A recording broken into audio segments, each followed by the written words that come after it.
मला इथं अपहरण करून आणला. बरोबर.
मी अगदी जर एखाद्या राष्ट्राप्रमाणे आसुराप्रमाणे कृती करत आहे तर या गंधर्वराजाचा अगं सुशिले, कृमी कीटक जीवजंतू यक्ष किन्नर गंधर्व आशाही प्रत्येकाला आहे. मग स्वतःच्या जीवनात आशेचा किरण डोकावावं म्हणून मी निराशेला दूर ठोकिले. निराशेला दूर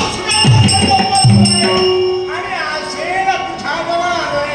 नाही अगं माझ्या समोर लग्न करण्यासाठी होकार शब्द नाही. होय बोल नाही. जोपर्यंत माझ्या अंगात श्वास आहे, तोपर्यंत माझ्या शरीरात रक्ताचा एक थेंब आहे, तोपर्यंत हे गंधर्वराज तुझ्या मनात विचारांमध्ये पूर्ण करणार आहे. अरे तू लक्षात ठेव, या मलाकेतू गंधर्वानं मला बांधलेली इच्छा, ही इच्छा तोपर्यंत पूर्ण होत नाहीये तोपर्यंत स्वर्ग माता तिन्ही लोकांच्या ठिकाणी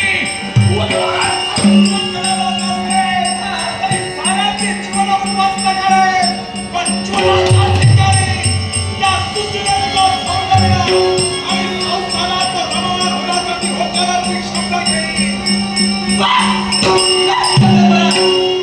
आतापर्यंत एक देवदत्त म्हणून माझ्या नजरेत फक्त आणि फक्त तुमच्याबद्दल आदर होता. पण एखाद्या राक्षसाप्रमाणे हे कृती करून मी तुमच्या देवदत्तत्वाला कलंक घातला. तर शेवट तुम्हाला एकच सांगेन, बऱ्या बोलण्यानंतर तुम्ही ऐकत नसाल तर ही सुशिला कुणीच सामान्य नाही. मी जरी एक अबला असले तरी सुद्धा माझ्या शरीराचं माझ्या प्राणाचं रक्षण करणं हे माझं मला ज्ञात आहे.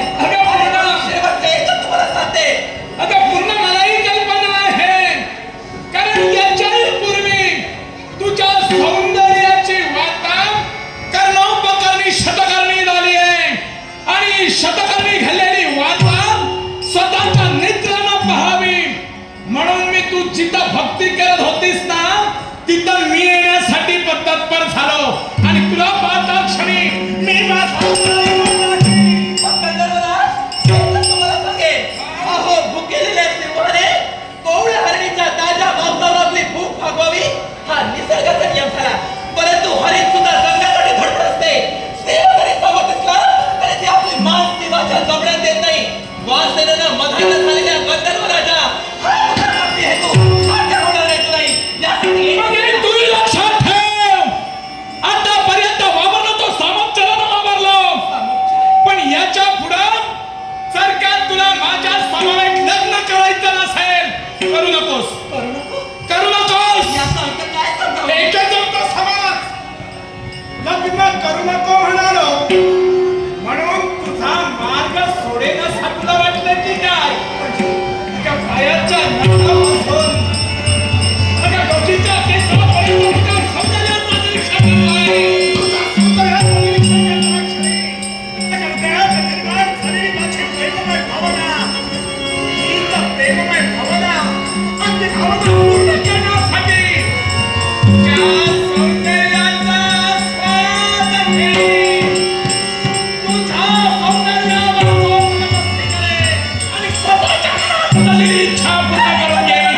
मी तुझ्या वाटण्याला कायम नाही, ही तुमची इच्छा मी पूर्ण होणार नाही. माझ्या जीवनामध्ये नंतर